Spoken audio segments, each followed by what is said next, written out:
Mis hermanos, hoy estamos estudiando como iglesia, para los que nos acompañan, estamos estudiando como iglesia en la escuela dominical, justamente en este tiempo. Estamos estudiando acerca de la eclesiología, acerca del estudio de la iglesia. Y precisamente hoy vamos a hablar de un tema bien importante, como lo han sido todos estos temas que hemos tocado hasta este momento. Y vamos a hablar acerca de la iglesia y el reino de Dios. La iglesia y el reino de Dios. Una de las fuentes, utilicé estos libros para alimentarme, este libro de La iglesia de Mark Dever y este libro de Herman Bavinck, de Nuestro Dios Maravilloso, una teología sistemática, y un libro que se llama Peregrinos y Extranjeros. Sobre todo me alimenté más de ese libro, y quiero dar crédito a ellos, que se llama Peregrinos y Extranjeros, de Greg Allison. Así que, por supuesto que vamos a ir a la palabra y que nuestro texto base va a ser las Escrituras. Por eso, antes de empezar, mis hermanos, me gustaría hacer una buena práctica que en ocasiones he adoptado o tomo de nuestro hermano Alexander. Así que voy a repartir algunos textos bíblicos, voy a leer varios textos bíblicos, o en realidad no voy a leer yo, ustedes van a leer varios textos bíblicos. Y la idea es que usted pueda buscar el texto bíblico, tenerlo listo, para que en el momento en que yo lo mencione, en el momento en que yo le indique, usted pueda leer el texto bíblico de una manera rápida, se puede decir de esa manera.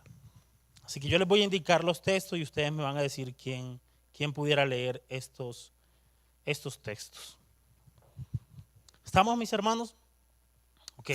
Salmos capítulo 47, versículos 7 y 8. ¿Quién lo lee? Salmos capítulo 47, versículos 7 y 8. ¿Quién dijo yo? Mayra, listo. Daniel capítulo 4, versículo 25. Cata. Proverbios capítulo 21, versículos 1. Diego. 21, 1. Daniel capítulo 2, versículo 21. Proverbios 21, 1. Y ahora Daniel capítulo 2, versículo 21. Mi hermana Cecilia. Daniel 2, 21. Daniel 4, 35. Daniel 4, Johan. Salmos capítulo 135, versículo 6. Mi hermano Alexander, gracias. Salmos capítulo 103, versículo 19. Nata. 103, versículo 19. Natalie. Hechos capítulo 17, versículos 24 al 26. Joana. Números capítulo 23, versículo 21. Hechos 17, 24 al 26. Números capítulo 23, versículo 21. Hermano. Éxodo capítulo 19, versículos 5 al 6. Hermano Alex. Segunda de Samuel capítulo 7, versículo 16. Jimena. Segunda de Samuel 7, 16. Daniel capítulo 7, versículos 13 al 14. Amy. Isaías capítulo 9, versículos 2 al 7. Jessica. Y Lucas capítulo 1, versículos 30 al 33. Lucas capítulo 1, versículos 30 al 33. ¿Quién lo lee? Sí, si quiere, Diego. Lucas capítulo 1, versículos 30 al 33. Y Lucas capítulo 19, versículos 9 y 10. ¿Quién lo lee? Mayra, listo.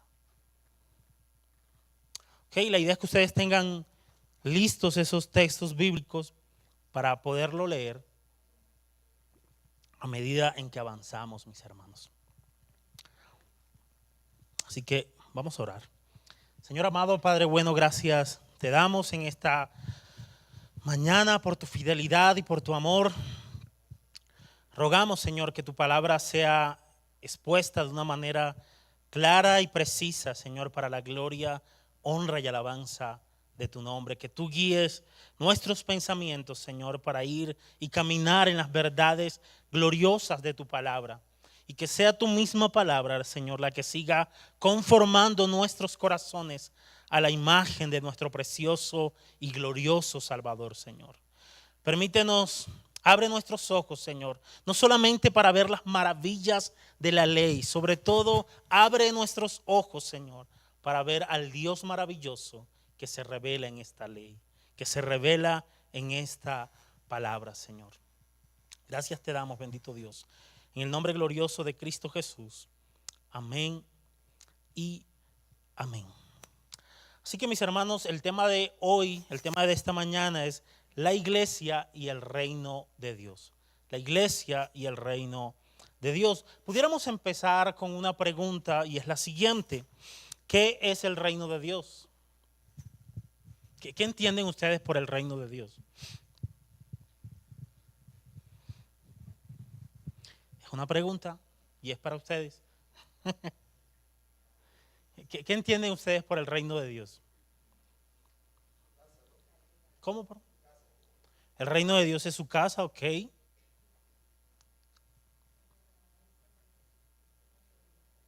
¿Cómo? Ok, tiene que ver con la llegada de Cristo a esta tierra. ¿Quién más? ¿Qué entienden por el reino de Dios? Una vida eterna.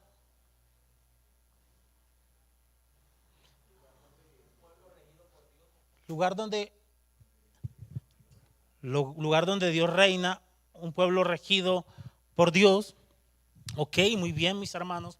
El tema del reino de Dios es un tema predominante en todas las escrituras. De hecho, hay un libro particular que en el caso mío me fascina. Ese libro se llama El Gran Panorama Divino. Y el autor precisamente habla acerca del tema del reino. Y el autor usa el tema del reino mejor dicho, el autor lo usa y habla precisamente, usa toda la escritura para trazar este tema del reino.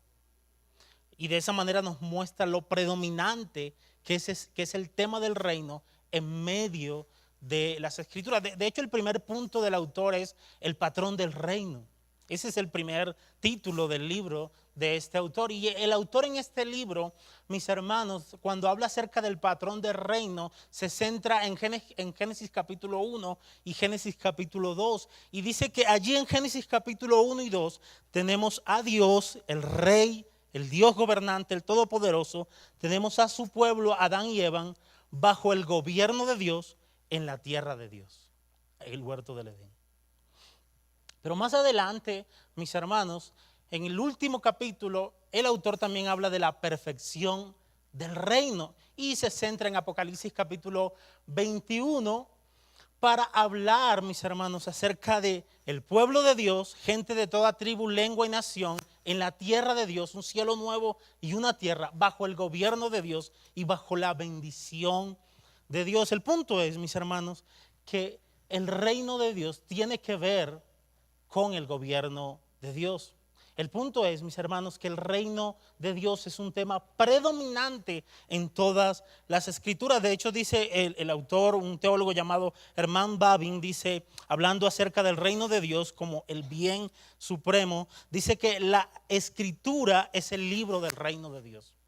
La escritura es el libro del reino de Dios. Así que el reino de Dios, mis hermanos, tiene que ver con el gobierno de Dios. Pero surge una pregunta, y esta pregunta quizás sea un poco más difícil que la primera. Y la segunda pregunta es la siguiente: ¿qué tiene que ver la iglesia con el reino de Dios, con el gobierno de Dios? ¿O qué relación hay entre la iglesia y el reino de Dios?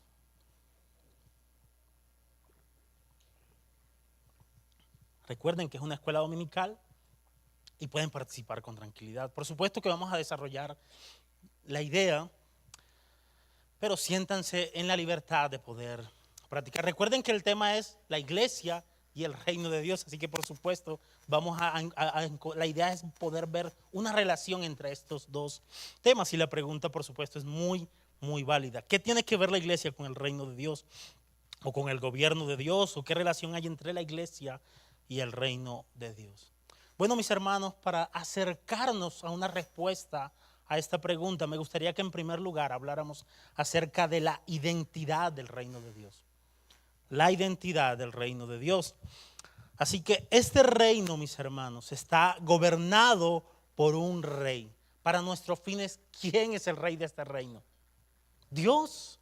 Dios es el rey de este reino. Noten lo que dice, mis hermanos, Salmos capítulo 47, versículos 7 y 8. Mayra, por favor.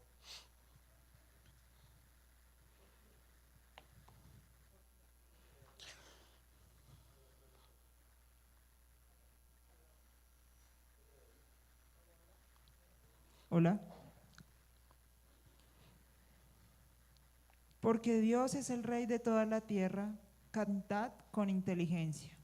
Reinó Dios sobre las naciones, se sentó Dios sobre su santo trono. Wow, ¿no les parece espectacular eso, mis hermanos? Dios es el rey sobre toda la tierra, mis hermanos. Glorioso. Dios gobierna, mis hermanos, el reino de los hombres y lo da a quien Él quiere. Noten lo que dice Daniel capítulo 4, versículo 25. Cata. Daniel capítulo 4, versículo 25. Que te echará de entre los hombres, y con las bestias del campo será tu morada. Con la hierba del campo te apacentarán como a los bueyes, y con el rocío del cielo serás bañado. 7 tiempos pasarán sobre ti, hasta que conozcas que el Altísimo tiene dominio en el reino de los hombres, y que lo da a quien Él quiere. ¿Ustedes recuerdan ese pasaje? ¿A quién le está hablando el texto ahí? ¿De quién está hablando Daniel? ¿Quién era Nabucodonosor? Un rey, el rey de Babilonia. Y este hombre debía reconocer que Dios gobierna sobre el reino de los hombres y que Él lo da a quien Él quiere. Amén, mis hermanos. Qué gloriosas cosas que podemos ver en las Escrituras. La soberanía de este gran rey es tan grande, mis hermanos, que aún Él inclina el corazón de los reyes a lo que Él quiere. Noten lo que dice Proverbios capítulo 21, versículo 1. Diego. Como los repartimientos de las aguas, así está el corazón del rey en la mano de Jehová. A todo lo que quiere lo inclina. Glorioso. ¿Notan la soberanía del Señor, mis hermanos? ¿Notan que los reyes de la tierra al final no hacen lo que ellos quieran? Al final es Dios mismo quien inclina sus corazones a sus planes soberanos y poderosos. Amén. Las Escrituras dicen que Él es el que quita y pone reyes. Noten lo que dice Daniel capítulo 2, versículo 21. Mi hermana Cecilia.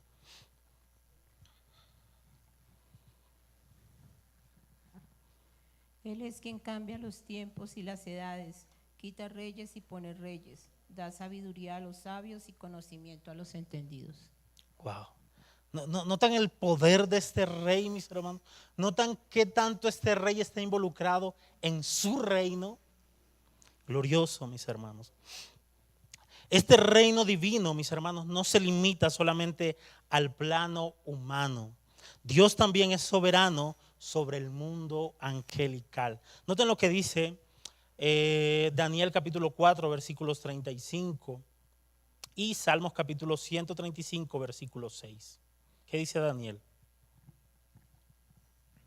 Todos los habitantes de la tierra son considerados como nada, mas Él actúa conforme a su voluntad en el ejército del cielo y entre los habitantes de la tierra. Nadie puede detener su mano ni decirle, ¿qué has hecho? Wow. Así que este rey no solamente gobierna en este plano, mis hermanos, este rey no solamente es el rey de esta tierra, sino que es el rey del universo. Este rey gobierna en cada parte creada. Miren lo que dice Salmos capítulo 135, versículo 6. Todo cuanto el Señor quiere, lo hace, en los cielos y en la tierra, en los mares y en todos los abismos. Amén. Él ejerce soberanía absoluta, mis hermanos, sobre su reino, que consiste en todo lo que Él ha creado y mantiene en existencia. Noten lo que dice Salmos capítulo 103, versículo 19.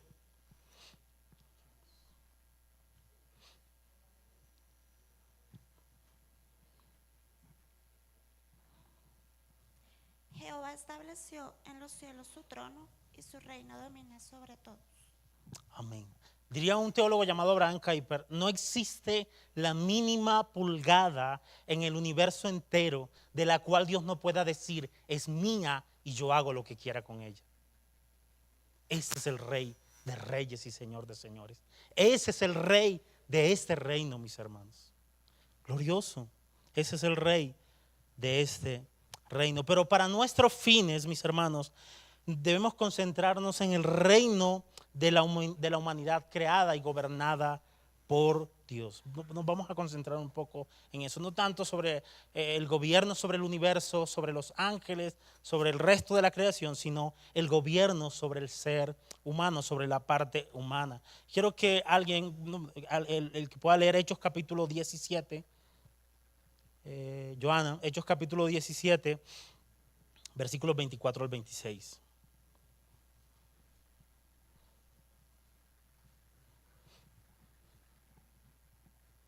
¿Qué dice Joana?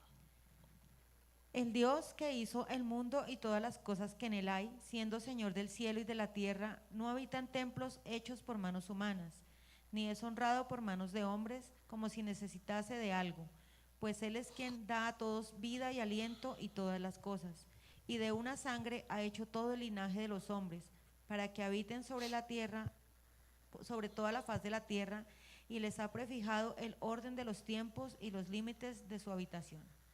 Mis hermanos, este es el Rey soberano sobre todos los pueblos, sobre todas las naciones. Este es el Rey soberano. Este Rey soberano de entre las naciones, mis hermanos, se agradó en elegir a un pueblo, a una nación llamada Israel, para que fuera el reino de su pueblo del pacto. Por eso dice de los israelitas lo siguiente, Números capítulo 23, versículo 21.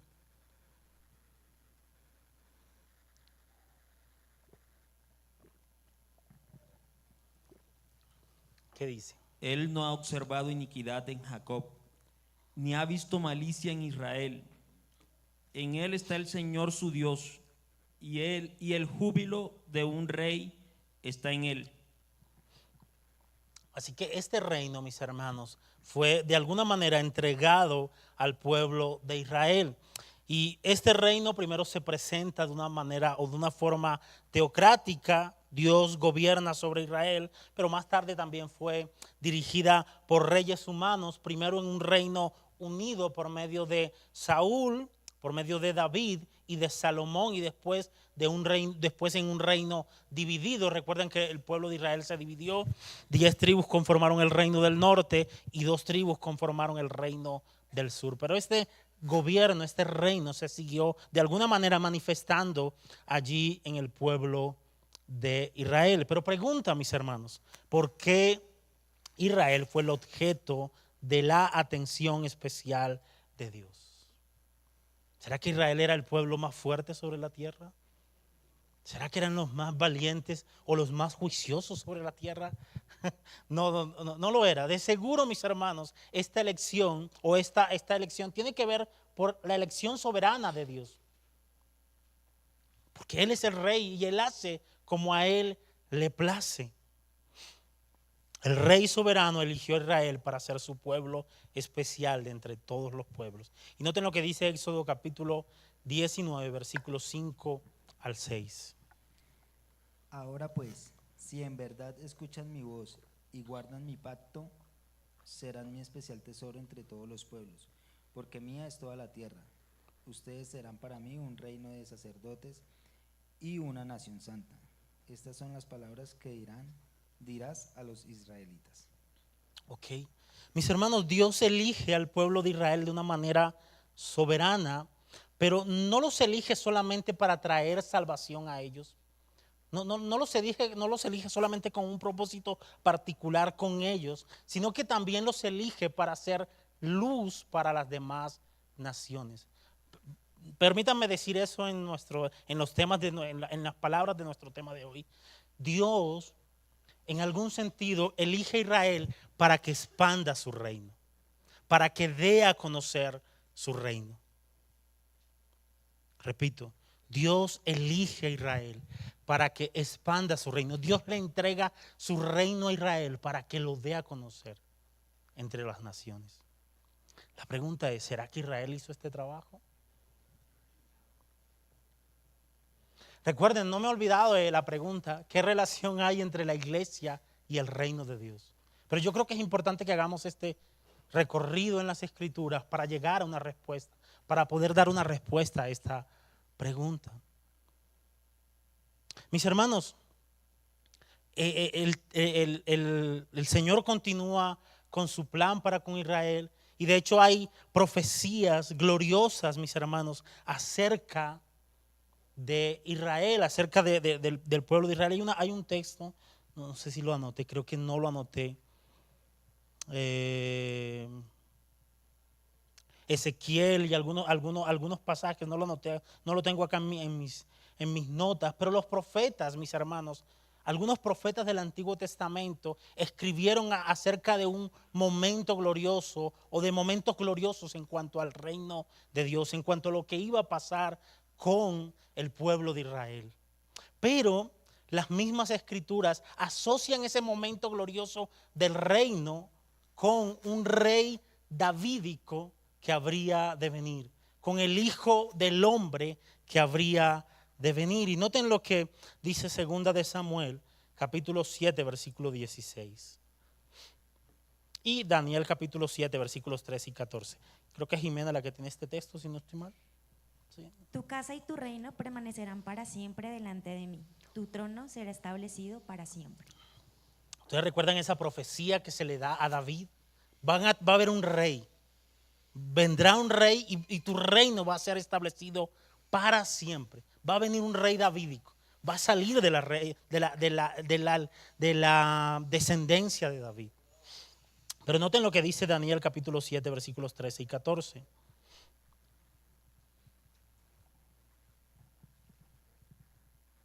Miraba yo en la visión de la noche y vi que con las nubes del cielo venía uno como un hijo de hombre. Vino hasta el anciano de días y lo hicieron acercarse delante de él. Le fue dado dominio, gloria y reino, para que todos los pueblos, naciones y lenguas lo sirvieran. Su dominio es dominio eterno, que nunca pasará, y su reino es uno que nunca será destruido. Okay. Así que vendrá un rey del pueblo de Israel.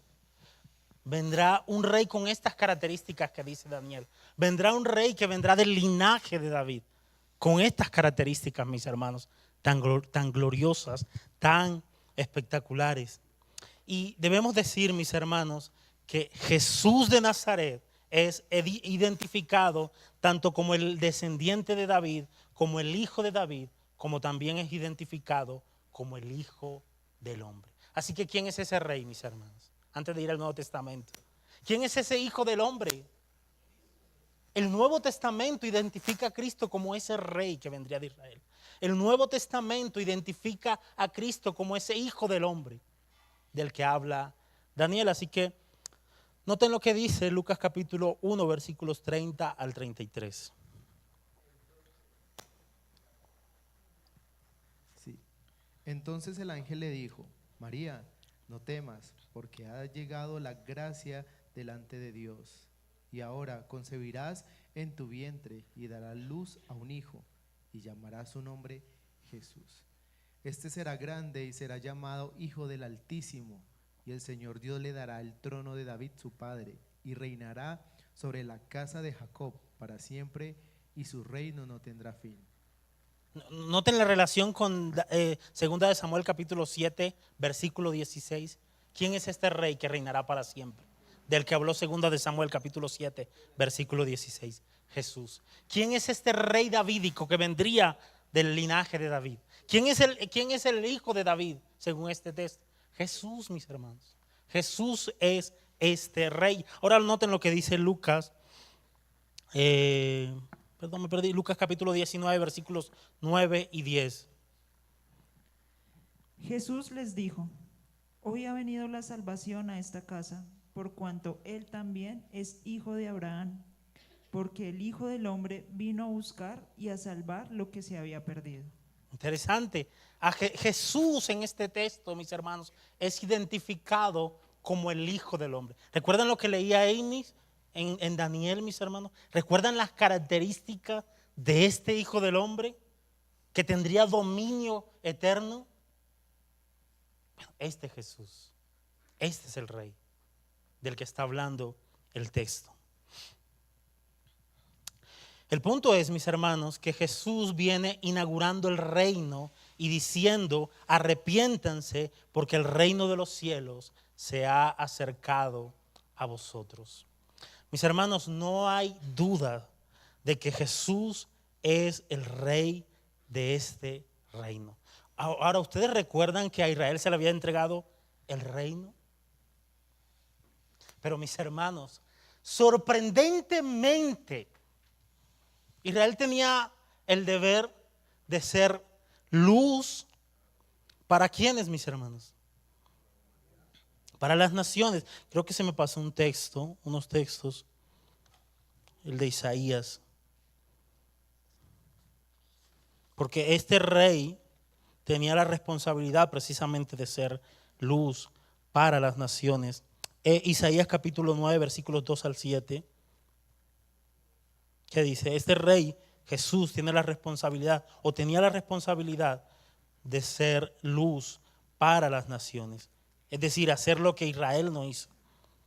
Isaías capítulo 9, versículos 2 al 7. El pueblo que andaba en tinieblas vio gran luz. Los que moraban en tierra de sombra de muerte, luz resplandeció sobre ellos. Multiplicaste la gente y aumentaste la alegría. Se alegran delante de ti como se alegran en la siega, como se gozan cuando reparten despojos. Porque tú quebraste su pesado yugo y la vara de su hombro y el cedro de su opresor como el día de Madián. Porque todo calzado que lleva el guerrero en el tumulto de la batalla y todo manto revolcado en sangre serán quemados, pasto del fuego. Porque un niño os es nacido, hijo nos es dado, y el principado sobre su hombro, y se llamará su nombre admirable, consejero, Dios fuerte, Padre eterno, príncipe de paz. Lo dilatado de su imperio y la paz no tendrá límite sobre el trono de David y sobre su reino, disponiendo y confirmando en juicio y en justicia desde ahora y para siempre. El celo de Jehová de los ejércitos hará esto. Qué glorioso, mis hermanos. Este rey tiene esta responsabilidad de ser luz para las naciones, de sacar de las tinieblas a muchas personas y traerlos a la luz. Pero este rey vino, y recuerden lo que les dije ahorita, este rey vino, Jesús es el rey de este reino. Este rey viene, pero ustedes recuerdan, nuevamente repito esto, que a Israel se le entregó el reino. Bueno, mis hermanos, sorprendentemente, Israel, mis hermanos, rechaza al rey de este reino. Pero no solamente lo rechaza, sino que lo mata. Repito, Israel, a quien se le entregó el reino, quien tenía la responsabilidad de expandir el reino, de extender el reino, de ser luz para las naciones. Este Israel, el pueblo de Israel, rechaza al rey del reino. Y no solamente lo rechaza, lo mata, mis hermanos. Tremendo. Y eso lo vemos corroborado en las páginas del Nuevo Testamento. Pero yo creo que hay un pasaje que ilustra esto que acabo de decir de una manera muy clara. Y ese sí me lo pido yo para leerlo. Y es la parábola de los labradores malvados. Miren lo que dice Mateo. Vayan conmigo.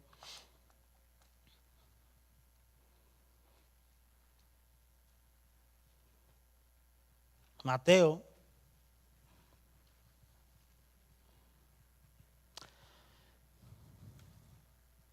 Mateo capítulo 21, versículos 33 al 43. Y ya nos estamos acercando a qué relación hay entre la iglesia y el reino de Dios. Mateo capítulo 21, versículos 33 dice de la siguiente manera. Parábola de los labradores malvados. Y miren lo que dice Cristo refiriéndose a Israel, sobre todo a las autoridades religiosas de su época. Dice, escuchen otra parábola. Había una vez un hacendado que plantó una viña y la cercó con un muro y cavó en ella un lagar y edificó una torre, la arrendó a unos labradores y se fue de viaje. Cuando se acercó el tiempo de la cosecha, envió sus siervos a los labradores para recibir sus frutos.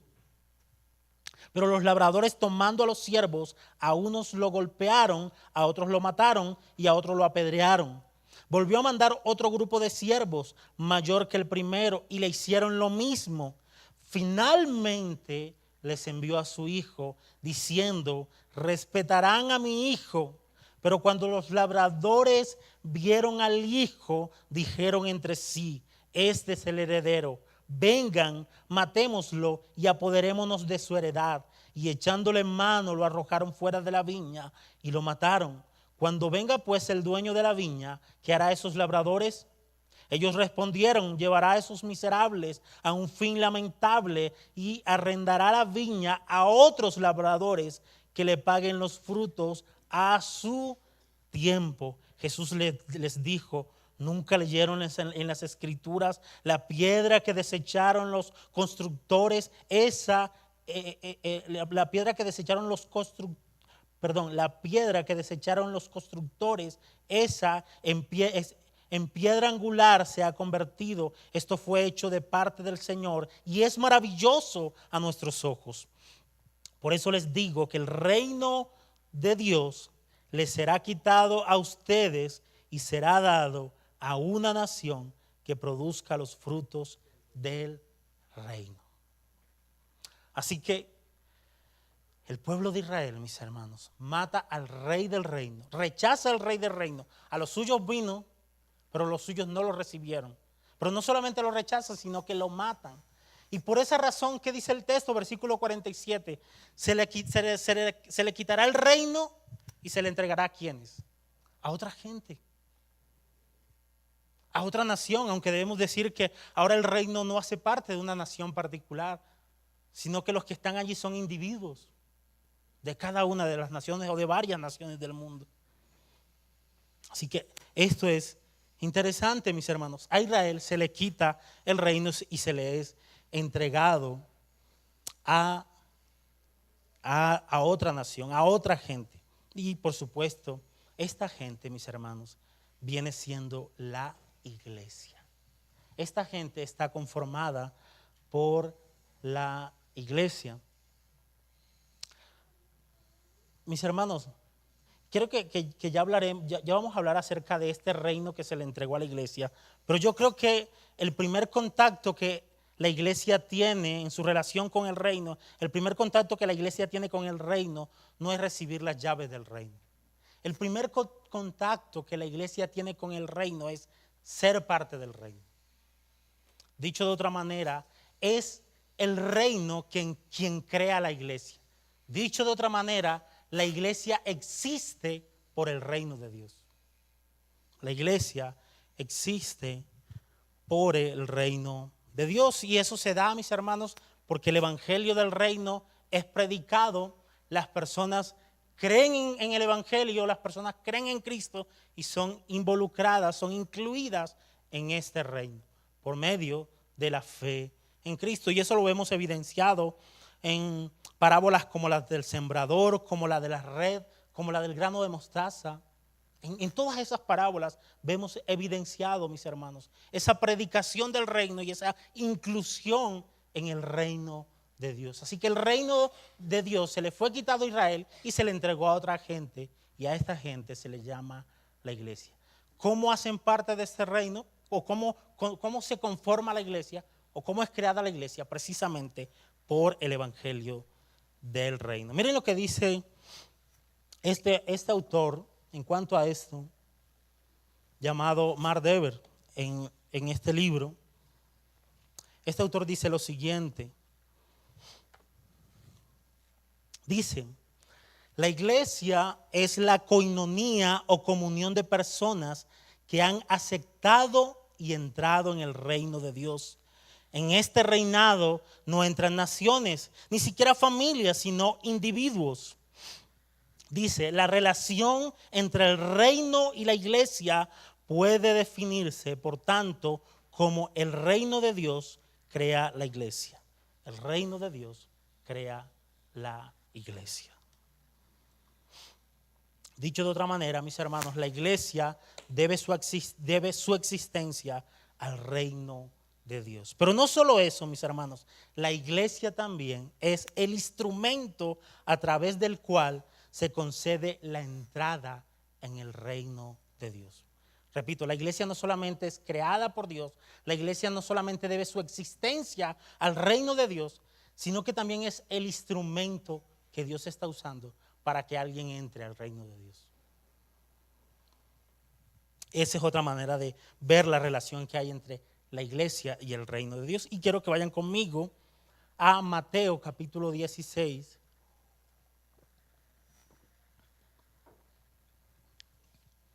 Mateo capítulo 16.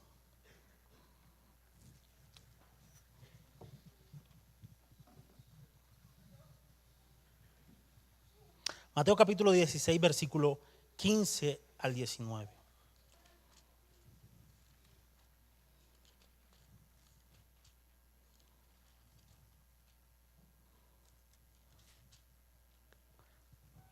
Miren lo que dice.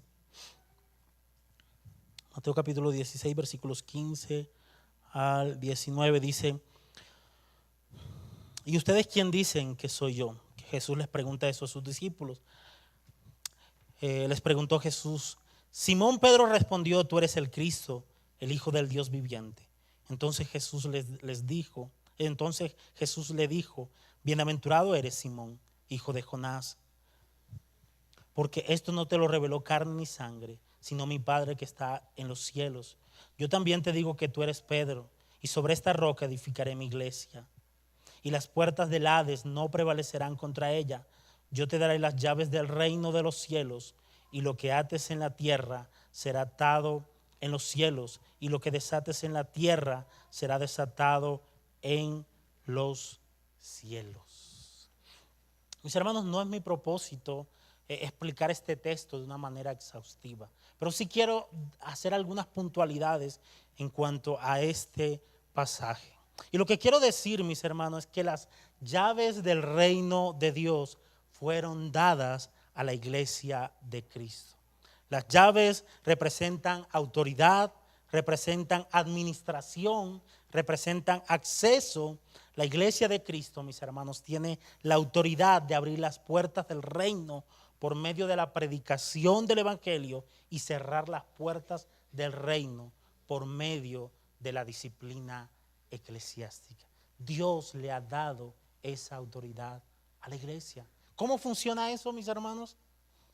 De manera práctica, la iglesia predica el evangelio, la iglesia predica el evangelio del reino, la gente escucha el evangelio del reino, algunos dicen creer en este evangelio del reino y la iglesia debe observar a estas personas. Y la iglesia es la encargada de decir, ok, te reconocemos como un integrante del reino de los cielos.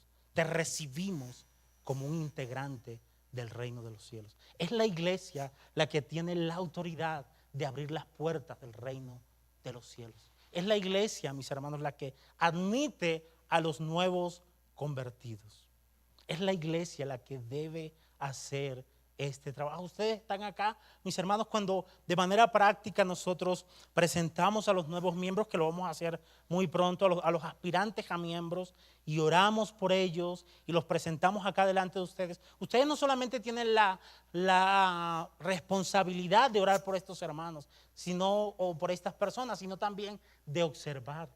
Porque ustedes tienen la autoridad dada por el Señor, ustedes tienen las llaves del Señor. las llaves del reino para decir sí lo recibimos. No basados en, es de Bogotá, es Rolo, así que nos cae bien, vamos a recibirlo, o es chévere, el hermano es muy chévere, por eso lo vamos a recibir, o la persona es chévere, por eso lo vamos a recibir. No, por supuesto que debemos ser responsables en esto, y nuestra evaluación debe estar basada en las Escrituras. Pero al final ustedes tienen la llave. Nosotros como iglesia tenemos las llaves del reino para decir, lo recibimos. Pero también tenemos las llaves, mis hermanos, para decirle a alguien, no te reconocemos, no eres de nosotros, no eres un integrante del reino. También como iglesia tenemos la autoridad, mis hermanos, de aplicar la disciplina eclesiástica. ¿Ustedes recuerdan este pasaje? Si algún hermano peca contra ti, ve y llámalo aparte. Si el hermano se arrepiente, ok, allí termina todo. Pero si el hermano no se arrepiente, llama a 2 testigos. Si el hermano escucha, ok, ahí se termina todo. Pero si el hermano no se arrepiente, dilo a la iglesia. Y si no escucha a la iglesia, ¿qué debe hacer la iglesia? Cerrar las puertas del reino. Lo sacan. Y dice la Biblia que esa persona es tenida por gentil y publicano. Es decir, que es considerada como alguien que no es de este reino. Pero ¿quién hace eso, mis hermanos? ¿Quién tiene esa autoridad? Mis hermanos, nosotros no estamos acá simplemente por llegar y escuchar una enseñanza. Nuestra responsabilidad es grande. De hecho, debemos tener discernimiento. No solamente debemos tener discernimiento a la hora de abrir las puertas del reino, para que pues, posteriormente no tengamos que usar la disciplina eclesiástica para sacar a alguien que nunca perteneció al reino de Dios. Así que ustedes están acá, mis hermanos, no solamente para venir y escuchar una enseñanza y para alimentarse ustedes y para crecer ustedes. No, mis hermanos, ustedes también tienen una responsabilidad. Nosotros como iglesia tenemos una responsabilidad delante del Señor. Tremenda responsabilidad. Se nos han dado las llaves del reino de los cielos. ¿Recuerdan el mal uso que hizo Israel de esto? Gracias al Señor hubo un rey que vino de ellos y sí cumplió lo que Israel no pudo cumplir. Pero recuerdan lo horroroso que pasó con Israel. Israel rechazó al rey de este reino y lo mató y no hizo lo que debía hacer. Pero ahora nosotros tenemos una gran responsabilidad porque se nos ha dado las llaves del reino. Así que, ¿en qué se relaciona el reino con la iglesia? En primer lugar, la iglesia es creada por el reino.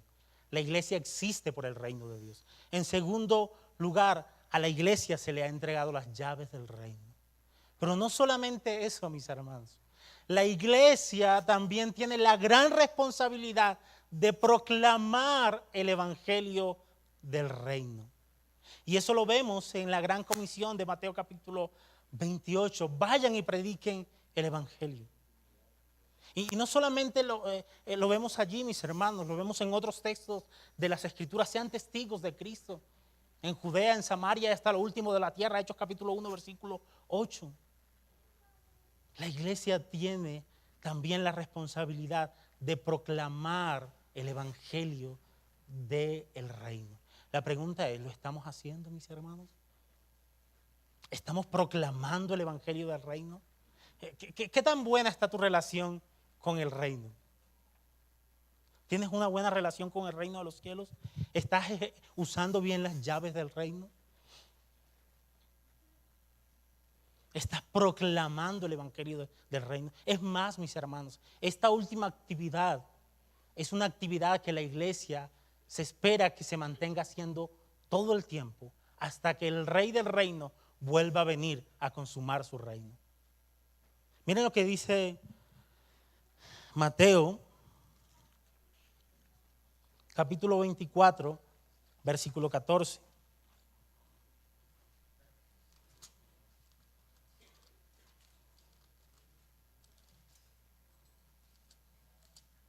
Mateo capítulo 24, versículo 14 dice lo siguiente: y este evangelio del reino se predicará en todo el mundo como testimonio a todas las naciones, y entonces vendrá el fin. ¿Cuál es la tarea de la iglesia, mis hermanos? Proclamar el evangelio del reino todo el tiempo. ¿Cuál es la tarea de la iglesia? Ser luz para las demás naciones, ser de testimonio para las demás, testificar acerca del evangelio del reino. ¿Hasta cuándo, mis hermanos? Hasta que venga Cristo por segunda vez a consumar el reino. El libro, el Gran Panorama Divino le llama a esto el reino perfeccionado. Volverá Cristo, mis hermanos, y estaremos en la tierra de Dios, cielos nuevos y nueva tierra, bajo el gobierno de Dios, siendo el pueblo de Dios, gente de toda tribu, lengua y nación. ¿No les parece glorioso eso, mis hermanos? Quiero terminar con las palabras de este autor, que es una joya, Hernán Babin, una teología sistemática. Y hablando precisamente acerca de este tema, este autor dice lo siguiente. Dice, la iglesia es en Cristo la dueña, poseedora, preservadora, distribuidora y heredera del reino de Dios. Repito, la iglesia es en Cristo la dueña, poseedora, preservadora, distribuidora y heredera del reino de Dios. El Señor nos ayude, mis hermanos. ¿Tienen alguna pregunta? ¿O más de una, Mayra?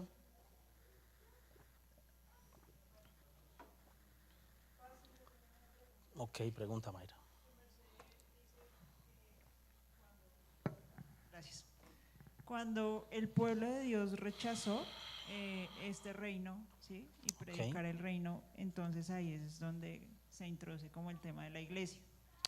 Con esa nueva responsabilidad.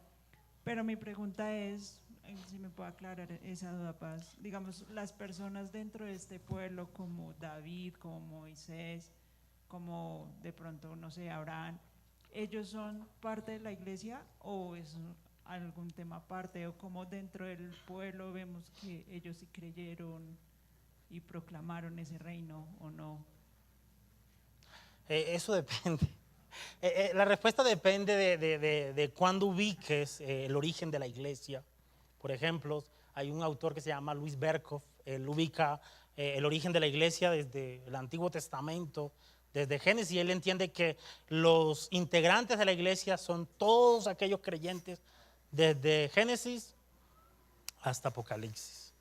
Pero hay otros autores como el libro Peregrinos y Extranjeros, quien dice que la iglesia es particularmente un pueblo del Nuevo Testamento, del Nuevo Pacto, y él lo dice que hay algo que caracteriza eso, y es la muerte y resurrección de Cristo que tienen lugar en el Nuevo Testamento. Lo que yo puedo decirte, Mayra, y el resto de mis hermanos, es que el David y otros personajes del Antiguo Testamento que mostraron ser verdaderos creyentes, hacen parte del pueblo de Dios, han sido parte del pueblo de Dios, o sea, no están excluidos de este reino del pueblo de Dios, hacen parte del pueblo de Dios. Pero yo creo que la discusión es un poco larga en cuanto al origen de la iglesia,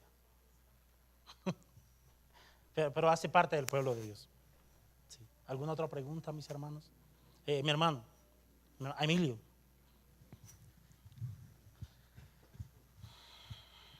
Buenos días. Su merced decía que la iglesia tiene la responsabilidad de abrir o de cerrar las puertas del reino. Sí, señor. En ese sentido, los aspirantes a miembros, ¿cierto? Entiendo que en ese sentido o las personas creyentes deben ser miembros de una iglesia. Yo creo que sí. Yo creo que todo verdadero creyente debería buscarse acercar a una iglesia. Hechos capítulo 2, en Hechos capítulo 2 el apóstol Pedro está predicando una famosa predicación donde se convierten aproximadamente unas 3,000 personas. Y noten la progresión que hay allí. Pedro predica, la gente cree, se bautiza y es añadida a la iglesia. Eso está allí, en Hechos capítulo 2, versículos 41 y 42. La gente escucha el evangelio, creen el evangelio, se bautizan y son añadidos a la iglesia. Y no solamente lo vemos en Pedro, el tema de la disciplina eclesiástica exige que hagan parte, que alguien haga parte de una iglesia de una manera formal. De hecho, el cuidado pastoral, el mismo, creo que es Pedro quien dice que le dice a los pastores que tengan cuidado de la grey en donde han sido puestos como obispos del Señor. No que tengan cuidado de todas las grey, de todas las iglesias del mundo, sino que tengan de manera particular cuidado de la grey donde ellos han sido puestos. Por ejemplo, yo amo la iglesia en mi pueblo, amo la iglesia de allá, y cuando voy tengo la oportunidad de predicar y de aconsejar a algunos, pero mi responsabilidad principal es con ustedes, porque es donde he sido puesto. Entonces, todo ese tema del cuidado pastoral, todo ese tema de la disciplina correctiva, la disciplina eclesiástica, exige que alguien haga parte de una iglesia de una manera formal. Textos, pasajes como Hechos capítulo 2, versículos 41 al 42, dejan ver que lo ideal es que las personas que se convierten se añadan al grupo que ya está practicando una vida cristiana. Dice que ellos comenzaron, ese grupo que se añadió, comenzaron a perseverar en la doctrina de los apóstoles, en la comunión unos con otros y en las oraciones. Ellos comenzaron a vivir cosas que son propias de creyentes. Entonces yo creo que la Biblia, como lo vamos a ver mi hermano Emilio, en todo ese curso que vamos a tratar, vamos a ver que el texto sí habla, la Biblia sí habla de la membresía, y la Biblia deja ver que necesitamos ser miembros oficiales de una iglesia local. Mi hermano Gerson, yo no he visto la hora, mis hermanos. Ok, ya. No, y para añadir algo más a la inquietud del hermano, es precisamente el deber del cristiano que se congregue, porque allí se ejercen los dones espirituales. Sí. Dones espirituales como la comunión, como alentarnos en fe, como vivir la fe. Es el lugar adecuado para que el creyente crezca espiritualmente. No se puede concebir, y muchos escritores hablan de eso, de que un cristiano no se congregue en una iglesia. Primero porque es allí, como lo decía, donde se ejerce la fe, es allí donde aprendemos los dones espirituales, es allí donde nuestra fe crece todos los días, y es allí donde nosotros damos gloria al Señor. Okay. ¿Por qué en la iglesia? Porque muchas veces en el diario vivir, dentro de ese diario vivir, nosotros descuidamos esos dones espirituales por el quehacer de la vida. En la iglesia es donde llegamos a ejercerlos con mayor plenitud y tranquilidad. Por eso el creyente debe congregarse. Ok, gracias mi hermano. Mi hermano, algo más. De hecho, las llaves del reino tienen sentido precisamente dentro del contexto de la membresía. Cuando alguien es sacado del reino, no significa que vamos a poner por allá a John Clavijo y a otro hermano en la puerta para que la persona no vuelva a entrar. No. La persona vuelve a entrar y puede escuchar la predicación, pero ya no va a ser parte de la membresía oficial de la iglesia. Ya no va a ser parte de nosotros. No va a ser reconocido por la iglesia como un integrante del reino. Entonces, las llaves del reino, el uso de las llaves del reino, precisamente tienen sentido porque hay una membresía. Pero mis hermanos, yo sé que ustedes tienen muchas preguntas. Esperen el que viene dentro de 8 días. Creo que Wilmer el que le toca dentro de 8 días, para que le hagan todas las preguntas que quieran. Mis hermanos, voy a orar porque ya el tiempo se nos fue. Perdónenme. Si quieren, hablamos después. Dice Edgar, nos tomamos un tinto, un café y seguimos hablando acerca del tema. Padre bueno, gracias te damos por este tema tan especial, Señor, como lo es la iglesia y el reino de Dios. Señor, gracias. Tú nos ayudes a ser responsables con esto que tú has dado a nuestras manos, Señor. En el nombre de Jesús. Amén y amén. Mis hermanos, tenemos tinto, aromática, pancito, así que ya nos vemos dentro de unos minuticos.